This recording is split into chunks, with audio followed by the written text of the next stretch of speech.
اتنا بڑا واقعہ ہو گیا, آپ اس پر بات نہیں کر سکتی, آپ کی جماعت بات نہیں کر سکتی, آپ کے ابو بات نہیں کر سکتے, آپ کے چاچو بات نہیں کر سکتے, آپ کا کزن بات نہیں کر سکتا, آپ کی کنیزیں بات نہیں کر سکتی, کوئی بھی نہیں بات کر سکتا, آپ کی جماعت کے رہنما بات نہیں کر سکتے, کوئی نہیں بول رہا اس پر. ٹھیک ہے, بسم اللہ الرحمن الرحیم. السلام علیکم. یہ آپ کا اپنا ڈیجیٹل پلیٹ فارم ہے. میں طارق متین ہوں. واللہ خیر الماکرین. اللہ سب سے بہتر تدبیر فرمانے والا ہے. وہی بچائے گا میرے دیس کو بلاؤں سے, جو بارش میں شجر سے گھونسلہ گرنے نہیں دیتا, کیونکہ اس کی تدبیر تمام تدابیر کی امام ہے. بار بار ہم نے بات کی تھی کہ سانحہ بہاول نگر پر اب تک کوئی بھی باضابطہ رد عمل ہمارے سامنے افواج پاکستان کی طرف سے نہیں آیا. وہ باضابطہ رد عمل آ گیا ہے. کیا ہے, ابھی اس پر اس ویڈیو میں بات کریں گے. بہت ضروری تھا, یہ ضروری رد عمل باضابطہ طور پر آ چکا. لیکن اس سے پہلے آپ سے درخواست, اس خاکسار کو, الگ نیوز کو سبسکرائب کیجئے, لائک کیجئے, بیل آئیکن پریس کیجئے. الگ نیوز پر بھی جائیے, گھنٹی کا بٹن دبائیے, سبسکرائب کیجئے, لائک کیجئے. ہم نے ظفر عباس صاحب کے 2 ایکسکلوسیو انٹرویو کے پارٹس وہاں پبلش کیے ہیں, انہیں بھی دیکھیے. حضرت سیدنا عمر فاروق رضی اللہ تعالی عنہ, ان کے حوالے سے جو بات تھی اس کا بھی ظفر عباس صاحب نے جواب دے دیا. بڑا وائرل کلپ تھا ان کا, انہوں نے بڑا واضح اس کا جواب دیا ہے. الگ نیوز پر جا کر آپ وہ بھی دیکھ سکتے ہیں. اب اس ویڈیو کے موضوعات کی بات دیکھیے. آئی ایس پی آر کی جانب سے جو رد عمل آیا, وہ میرے پاس جو آیا ہے باضابطہ طور پر, وہ تو انگلش میں ہے, اور اس میں سب سے پہلے لکھا ہوا ہے, یعنی آئی ایس پی آر کی طرف سے آئی ایس پی آر لکھا ہوا ہے, راولپنڈی ڈیٹ ہے, اور اس کے بعد وہ شروع ہوتا ہے an unfortunate incident occurred in Bahawalnagar recently. یہاں سے شروع ہوتا ہے اور ختم ہوتا ہے جس لائن پر, وہ لائن جو ہے وہ بھی میں بتا دیتا ہوں. A joint inquiry comprising security and police officials will be conducted for ascertaining the facts and apportioning responsibility. ذمہ داروں کے تعین کے لیے apportioning responsibility. یہ جو متن ہے, یہ جہاں سے شروع ہوا جہاں پر ختم ہوا, وہ میں نے آپ کو بتایا. اس کا جو اردو ترجمہ کیا گیا ہے, وہ اردو ترجمہ بھی آپ کے سامنے رکھ دیتے ہیں. بہاول نگر واقعہ, آئی ایس پی آر کا جو بیان ہے وہ یہ کہتا ہے کہ بہاول نگر میں پیش آئے افسوسناک واقعے کو فوج اور پولیس کی مشترکہ کوششوں سے حل کر لیا گیا. اس کے باوجود بھی مخصوص مقاصد کے حامل بعض دھڑوں نے ریاستی اداروں اور سرکاری محکموں کے درمیان تقسیم پیدا کرنے کی کوشش کی. سوشل میڈیا پر ریاستی اداروں اور سرکاری محکموں کے خلاف پروپیگنڈا شروع کیا گیا. بہاول نگر واقعے کی منصفانہ انکوائری کو یقینی بنایا جائے گا. قوانین کی خلاف ورزی اور اختیارات کے ناجائز استعمال کے ذمہ دار عناصر کا تعین کیا جائے گا. حقائق کا پتہ لگانے کے لیے سیکیورٹی اور پولیس اہلکاروں پر مشتمل مشترکہ انکوائری کی جائے گی. I S P R. اب اس میں کچھ نکتے ہیں جن پر غور کرنے کی ضرورت ہے. ایک انسائیڈ اسٹوری ہے, وہ میں ابھی آپ کے سامنے رکھتا ہوں. لیکن آئی ایس پی آر کی جانب سے جاری کیے گئے اس رد عمل میں کیا ہے. آئی ایس پی آر نے اس واقعے کو سب سے پہلے جان لیجئے کہ یہ بتایا کہ یہ ایک حالیہ واقعہ ہے, ریسنٹلی. تو اس پر باقاعدہ طور پر ڈیٹ مینشن ہونی چاہیے تھی, لیکن نہیں ہوئی کہ کب کیا ہوا, کس طرح سے ہوا. یہ نہیں ہوا. مطلب میں نہیں کہہ رہا کہ ایک ایک انسیڈنٹ لکھتے پولیس نے کب کیا کیا, کیا ہوا, لیکن اس پر ڈیٹ مینشن ہونی چاہیے تھی. پھر اس کے بعد آئی ایس پی آر کی جانب سے کہا گیا یہ افسوسناک واقعہ ہے. پولیس اور جو بریگیڈ کمانڈر ہیں ان کے بیان میں اسے معمولی واقعہ قرار دیا گیا تھا. جو افسوسناک ہو وہ معمولی نہیں ہوتا, یہ تو فوج نے بتا دیا کہ یہ معمولی واقعہ نہیں ہے. پھر اس کے بعد یہ کہا گیا کہ مخصوص مقاصد کے حامل بعض دھڑوں نے ریاستی اداروں اور سرکاری محکموں کے درمیان تقسیم پیدا کرنے کی کوشش کی. اس میں 2 پرابلمز ہیں. ایک, جب کوئی انفارمیشن نہیں ہوتی تو ویکیوم پیدا ہوتا ہے. جب ویکیوم پیدا ہوتا ہے تو ویکیوم کو ایئر فل کرتی ہے, ہوا, اور پھر کیا ہوتا ہے, فیک نیوز, مس انفارمیشن. یہ آپ سے پہلے بھی اس واقعے پر بات کرتے 2 سے 3 بار کہہ چکا. تو پولیس نے, حکومت نے, فوج نے کوئی بھی باضابطہ انفارمیشن نہیں دی تھی, اور پھر اس کے بعد سوشل میڈیا بچتا تھا. میڈیا نے بھی خبر نہیں دی, تو جو سوشل میڈیا پر ہو رہا تھا وہی ہو سکتا تھا. پھر جب یہ کہا جا رہا ہے کہ تقسیم پیدا کرنے کی کوشش مخصوص مقاصد کے حامل بعض دھڑوں نے کی, تو بات یہ ہے کہ وہ جو پولیس والے آئے جن میں سے ایک نے اپنی وردی جلائی، جن میں سے ایک نے کہا کہ میں چھوڑ رہا ہوں، جن میں سے بعض نے آئی جی پر تنقید کی، بہت سے لوگوں نے استعفے دے دیے، یہ باتیں سامنے آئیں، کچھ لوگوں سے ہمارا باضابطہ طور پر رابطہ ہوا، تو ان کو تو کسی نے کچھ نہیں کہا، وہ تو باقاعدہ طور پر یہ تمام باتیں خود کر رہے تھے۔ وردی جلانے والا جو عمل ہے، میں اس سے اتفاق نہ بھی کروں، لیکن یہ تو پولیس والوں کا اپنا رد عمل تھا جو پولیس والوں کے ساتھ ہوا۔ اس کے بعد پھر یہ کہا گیا کہ سوشل میڈیا پر ریاستی اداروں اور سرکاری محکموں کے خلاف پروپیگنڈا شروع کیا گیا۔ بات یہ ہے کہ اس واقعے کی تمام تفصیلات بتائی جائیں کہ کب کیا کیسے ہوا، اور پھر اس بات کا فیصلہ کیا جائے کہ سوشل میڈیا پر پروپیگنڈا ہوا یا نہیں ہوا، اور سوشل میڈیا پر یہ تمام باتیں اس طرح سے نہ ہوتی جس طرح سے ہو رہی تھیں۔ اگر اس پر باضابطہ بیان آتا، کوئی پریس کانفرنس ہوتی، کچھ ذمہ دار بیٹھتے بتاتے، تو پھر ان ذمہ داروں کی گفتگو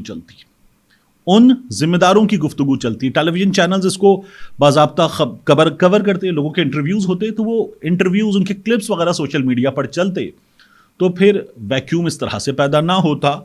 تو یہ جو پروپیگنڈا شروع کیا گیا، ظاہر ہے کہ پروپیگنڈا ہوا ہے بعض جگہوں پر، لیکن یہ نہ ہوتا، اس کو روکا جا سکتا تھا۔ پھر آگے کہا گیا بہاول نگر واقعے کی منصفانہ انکوائری کو یقینی بنایا جائے گا۔ یہ جب بیان ہمارے سامنے آئے نا، تو اس واقعے کا غالباً چھٹا دن، تو یہ ہمارے سامنے پہلے سے آ جانا چاہیے تھا، یہ بھی خاصا لیٹ آیا ہے، یہ بھی نہیں ہونا چاہیے تھا۔ پھر کہا گیا قوانین کی خلاف ورزی اور اختیارات کے ناجائز استعمال کے ذمہ دار عناصر کا تعین کیا جائے گا۔ تو بالکل ٹھیک ہے، یہ ہونا چاہیے، اور اس میں ایس ایچ او رضوان کا، اس کے تھانے کے عملے کا اور دیگر پولیس والوں کا کیا کردار ہے، یہ بھی سامنے آنا چاہیے۔ جو انور، رفاقت اور خلیل بتایا جا رہا ہے، ان کے گھر پر جو کچھ ہوا وہ بھی پوری طرح سے سامنے آنا چاہیے، اور یہ ریکارڈڈ ویڈیوز ان کی طرف سے ہو جائیں ایسے نہیں، یہ باضابطہ طور پر سامنے آنا چاہیے، حقائق سامنے آنے چاہیے، واقعہ بڑا ہے۔ پھر آگے کہا گیا ہے کہ حقائق کا پتہ لگانے کے لیے سیکیورٹی اور پولیس اہلکاروں پر مشتمل مشترکہ انکوائری کی جائے گی۔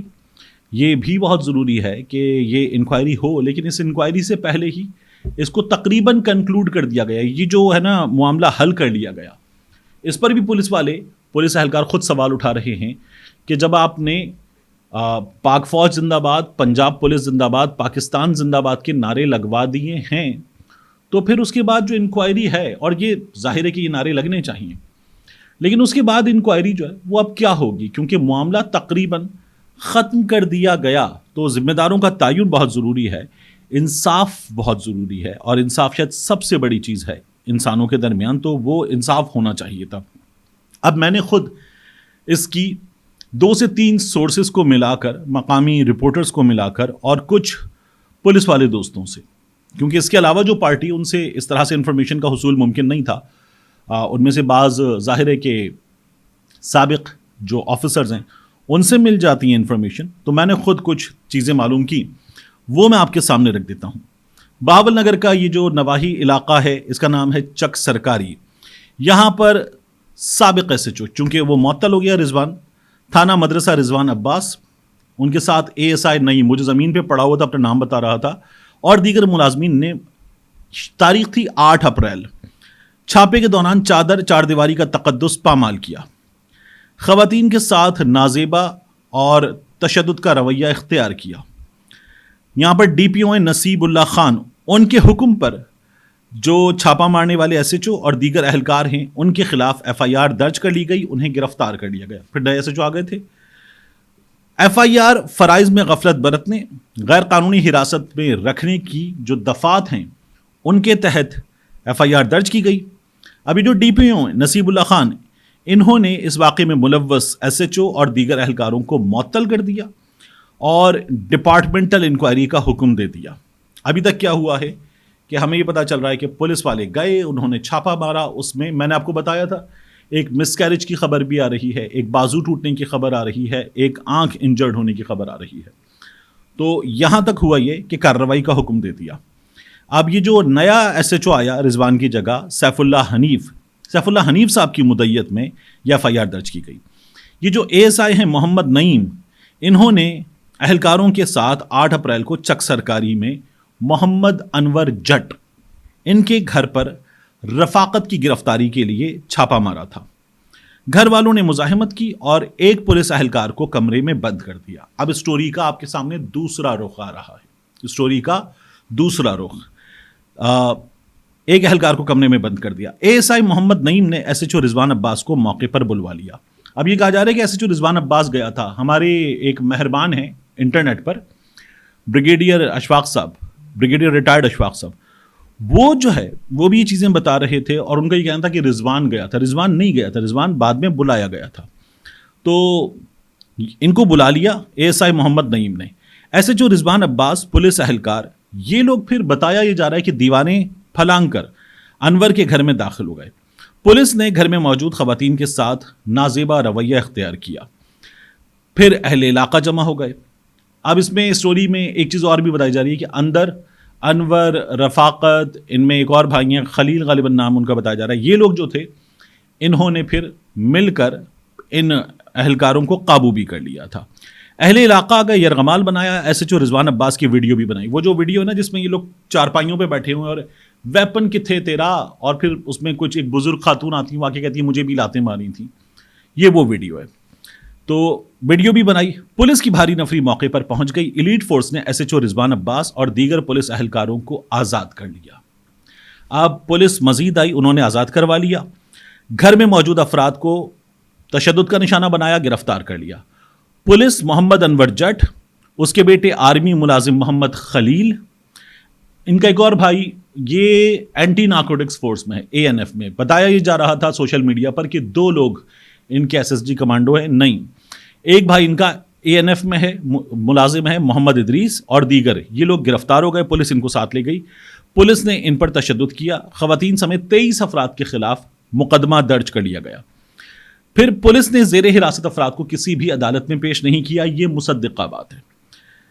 District police officer Bahawal Nagar نصیب اللہ خان کے نوٹس پر سابق SHO اور دیگر ملازمین کے خلاف اختیارات سے تجاوز اور غفلت وغیرہ کا غیر قانونی حراست کا مقدمہ درج کیا گیا. پولیس نے قانون سے تجاوز کیا. اس رویے کے خلاف SSG کمانڈوز کی حمایت میں آرمی جوان, جو پولیس نے کیا اس کے خلاف آرمی جوان تھانہ سٹی A ڈویژن اور ڈسٹرکٹ اسپتال بہاول نگر پہنچے. اب یہاں میرے سورس نے مجھے بتایا کہ ان لوگوں کو یہ بتایا گیا کہ وہ بڑے اچھے حال میں, کھانا وانا کھلایا گیا, لاک اپ سے نکالا گیا اور خاطر تواضع ہوئی, اور انہوں نے پھر یہ بات کی کہ ٹھیک اسی ٹھیک کٹے آئے. تو جب یہ پہنچے تو انہوں نے کہا نہیں یار یہ تو زیادتی ہے. ان کی شکایت پر پہلے ہی رضوان معطل بھی ہو گیا, گرفتار بھی ہو گیا, سب کچھ ہو گیا تھا. عام طور پر یہ کسی کے لیے نہیں ہوتا, تو یہ بھی مداخلت پر ہوا تھا اور چلیے یہ قانونی راستہ اختیار کر لیا گیا تھا. تو پھر دوسری بار میں جا کر جو مارا ہے, لاک اپ میں مارا ہے, تھانے میں مارا ہے, جو DHQ ہے ڈسٹرکٹ ہیڈ کوارٹر ہاسپٹل ہے وہاں مارا ہے. اب اس کی بھی انکوائری ہونی چاہیے کہ یہ کس قانون کے تحت پٹائی کی جا سکتی تھی.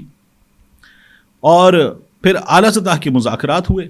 ان مذاکرات میں وہ جو میں نے آپ کو بتایا تھا کہ کہاں کہاں کن کن دفاتر میں پولیس آفیشلز پہنچے, پھر اس کے بعد آفیشلز ملے اور انہوں نے مل کر یہ تمام معاملات جو ہیں یہ حل کیے.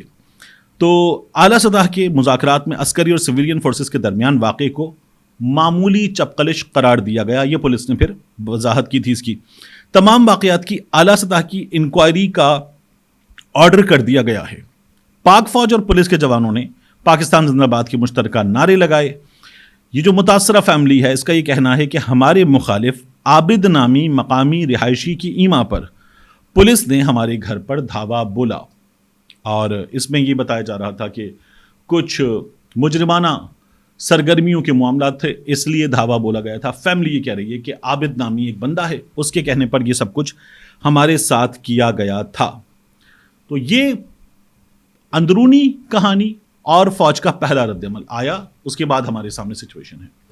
رد عمل پہلے آ جاتا, جو کچھ ہوا ہے وہ نہ ہوتا, بہت ضروری تھا. تو اب بھی آئندہ بھی, اور ظاہر ہے کہ چیزیں جب اتنے بڑے ادارے ہوں, اتنی لارج اسکیل کی چیزیں ہوں تو لڑائیاں ہوں گی, غلط فہمیاں ہوں گی. یہ ہمیشہ ہوتا ہے, مختلف محکموں کے درمیان ہوتا ہے. ہم نے وکیلوں اور ڈاکٹرز کی لڑائیاں دیکھی ہیں, ہم نے پولیس اور وکیلوں کی لڑائیاں دیکھی ہیں, ہم نے اسی طرح سے FWO والوں کی اور موٹر وے پولیس کی لڑائیاں دیکھی ہیں. ابھی رنگ روڈ اتھارٹی کی FWO والوں کی لڑائیاں ہم نے دیکھی ہیں. پھر ہم نے کلرکس کے مختلف ڈپارٹمنٹ کے ان کی لڑائیاں دیکھی ہیں، تو یہ تمام چیزیں ہوتی رہی ہیں. اور کیا آئندہ ختم ہو جائیں گی؟ افراد تمام کے تمام پرسکون ہو جائیں گے، ٹھنڈے ہو کے بیٹھ جائیں گے، کبھی کوئی لڑے گا نہیں؟ نہیں، یہ ہمیشہ ہوگا. لیکن پہلا اصول ہے کہ انفارمیشن کو نہ روکا جائے. آپ لوگوں تک انفارمیشن پہنچائیے، وگرنہ اس کے بغیر ہوگا یہ کہ یہ جو ویکیوم ہے، جو خلا ہے، یہ خلا پر ہوگا. پھر یہ خلا ایسے پر ہوگا جیسے وہ ایک ہمارے دوست ہیں، وہ کہتے ہیں عمران خان کو چھوڑ دیا گیا، نواز شریف کو پکڑ لیا گیا، نواز شریف کو گرفتار کر کے بٹھا دیا گیا، وغیرہ وغیرہ. یہ سب کچھ ہوتا ہے.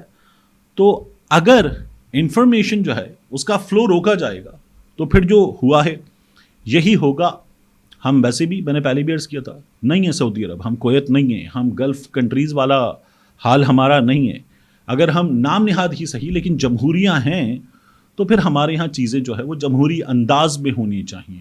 اور ظاہر ہے کہ اس معاملے میں بھی بہت بہت ضروری ہے کہ جو ذمہ دار ہیں ان کے نام وغیرہ سامنے آئے، ان کے خلاف کارروائی ہو. یعنی وہ پولیس سائڈ کے ہوں یا فوجی اہلکار ہوں، دونوں، ان کی تمام تر ڈیٹیلز کہ ان کے خلاف کیا ہوا ہے، انہوں نے کیا کیا ہے اور اس کے بعد کیا کارروائی ہوئی ہے، یہ تمام تر چیزیں ہمارے سامنے آنی چاہیے. اچھا، اس میں ایک اور پوائنٹ بھی ہے آخر میں. مریم نواز شریف صاحبہ نے کیا کیا؟ مریم نواز شریف صاحبہ، میاں نواز شریف صاحب، فیملی کے دیگر لوگ یہ اس اہم ترین موقع پر جا کر بیٹھ گئے پہاڑی پہ مری کے اوپر. مطلب اتنا بڑا واقعہ ہو گیا، آپ اس پر بات نہیں کر سکتی، آپ کی جماعت بات نہیں کر سکتی، آپ کے ابو بات نہیں کر سکتے، آپ کے چاچو بات نہیں کر سکتے، آپ کا کزن بات نہیں کر سکتا، آپ کی کنیزیں بات نہیں کر سکتی، کوئی بھی نہیں بات کر سکتا، آپ کی جماعت کے رہنما بات نہیں کر سکتے، کوئی نہیں بول رہا اس پر. ٹھیک ہے، مطلب کم از کم خود موقع پر تو رہی ہے. پھر آپ لوگ کہتے ہیں ہماری سوشل میڈیا پر درگت بنتی، تو آپ کی درگت نہ بنی تو آپ کے ساتھ کیا ہو؟ آپ لوگ موقع پر موجود ہوں، آپ حکمران بنا دی گئی ہیں، تو کم از کم اور کچھ نہیں تو بنا دیے جانے کی لاج رکھیں. اللہ اللہ خیر صلاح. ملتے ہیں انشاءاللہ آپ سے اگلی ویڈیو میں. السلام علیکم. میں اس وقت آغا محمد کے ساتھ موجود ہوں سپر ہائی وے کراچی پر. یہ جو آپ عمارتیں دیکھ رہے ہیں، یہ عمارتیں ہیں بحریہ ٹاؤن کراچی کی، بحریہ ٹاؤن کراچی، اور اس کے بالکل دروازے کے ساتھ یہ دینی درسگاہ، اللہ رب العزت کا کام. یہ قرآن میں اللہ تعالیٰ فرماتا ہے کون ہے جو اللہ کی مدد کرے، اللہ کے لیے انصار کون ہیں، یہ اللہ رب العزت سوال کرتا ہے. یعنی اللہ ہمیں موقع دیتا ہے کہ ہم اس کے دین کے لیے کچھ کر سکیں. آغا محمد میرے ساتھ موجود ہیں. آغا صاحب السلام علیکم. وعلیکم السلام ورحمۃ اللہ. یہ فرمائیے کہ یہ جو ہے مسجد تو ماشاءاللہ بہت خوبصورت، بہت عالیشان ہے، اور اللہ کا گھر جیسا ہونا چاہیے. بالکل، اس میں اللہ ہمیں توفیق دے کہ ہم ویسا کام کر سکیں. اس کے بارے میں بتائیں، یہ کیا ہے؟ جی طارق صاحب، یہاں کی سب سے پہلے پس منظر تھوڑا سا میں آپ کو خلاصتاً بتا رہا ہوں. یہاں پر جب ہمارا آنا ہوا 1996 میں، 1996 سے لے کر 2010 تک ہم خیموں میں رہتے تھے. ٹھیک. تو بہت ہی مشکل زندگی بسر کیا. تو حضرت آغا صاحب کے والد صاحب، ہمارے دادا آغا صاحب کو بار بار یہ کہتے تھے کہ آپ چند لمحے تک صبر کر لیں، یہ جنگل ہے، یہ منگل ہی بنے ہیں. ٹھیک. تو پہلے تو یہ تھے کہ ہم تھوڑے سے آزاد تھے. آزاد سے مطلب یہ تھے کہ شہر سے دور تھے، اتنے بوجھ اور زیادہ ذمہ داری ہمارے سر پر نہیں تھے. تو ابھی جب شہر ہی آ گیا تو ہمارے ایک ارادہ ہے، ایک فکر ہے، ایک سوچ ہے کہ یہاں پر ہم ایک ایسا عظیم دینی درسگاہ بنائے ہیں جس میں دینی تعلیم بھی ہو اور عصری تعلیم بھی ہو، اور مخلوق کے لیے ایک خدمت ہو، اور اللہ تبارک و تعالیٰ اس دین کو مزید پھیلا ہے. تو یہاں اس کے لیے ہم نے ایک تعمیر شروع کیا جو 6 منزلہ پر مشتمل ہے. تو ہم سے 6 منزلیں ہوں گی، 6 سٹوریز. جی، تو ہم سے جتنا ہو سکتا ہے ہم تو خود لگے ہوئے ہیں. تو مزید بھی اللہ تبارک و تعالیٰ ان لوگوں کو خدمت کرنے کی توفیق دے جو خدمت کر رہے ہیں، جن اللہ نے نوازا، جن کو اللہ نے نوازا ہے. تو میں امید رکھوں گا کہ انشاءاللہ ہر اچھا مجھے یہ بتائیے کہ یہ جو 6 منزلہ یہ حصہ ہے، جی، اس حصے میں اسٹوڈنٹس کی رہائش بھی ہوگی اور ان کی تعلیم کی کلاسز بھی، رہائش بھی ہوگی اور ان کی تعلیم بھی ہوں گی. کم از کم تقریباً ہم 2000 طلباء کو یہاں پر قیام پذیر کر لیں گے. تو انشاءاللہ بہت ہی فائدہ ہوگا. میں تو ساتھیوں کی کہتا ہوں آ جاؤ، مل جل کر کے اس کام کو آگے بڑھائیں. اچھا، اس کی جو لاگت شروع سے اب تک مکمل اندازہ لگایا گیا ہے وہ کتنا ہے؟ کتنا لگ چکا ہے، کتنا باقی ہے؟ تقریباً 25 کروڑ روپے اس کی لاگت ہیں. اندازاً ابھی جو لگا ہے 3 کروڑ تک خرچہ ہو چکا ہے. ٹھیک. اور مجھے بتائیے یہ جو یہاں پر 6 منزلہ عمارت ہے، یہ کتنے ایریا پر ہے؟ یہ تقریباً 44,000 فٹ پر ہے. 44,000 فٹ پر ہے. ٹھیک. اور یہ جو پورا کمپلیکس ہے سڑک سے یہاں تک، یہاں پر پورا ادارہ تقریباً 9 ایکڑ پر مشتمل ہے. 9 ایکڑ پر. پہلے جو 15 ایکڑ تھے اب 9 ایکڑ پر ہے. ٹھیک. تو یہاں پر ایک دینی ادارہ اور ایک ساتھ ساتھ اس کے ساتھ ایک اسکول اور ایک مزید ایک کالج کی ارادہ بھی ہمارے ہیں.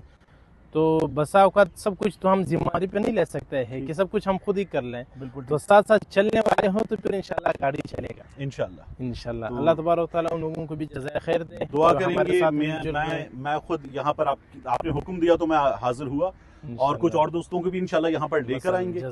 اللہ تعالیٰ توفیق دے سب کو کہ وہ اس کام میں حصہ ڈالیں، اور کوشش ہم بہتر سے بہتر کرنے کی کوشش کریں گے. Thank you so much.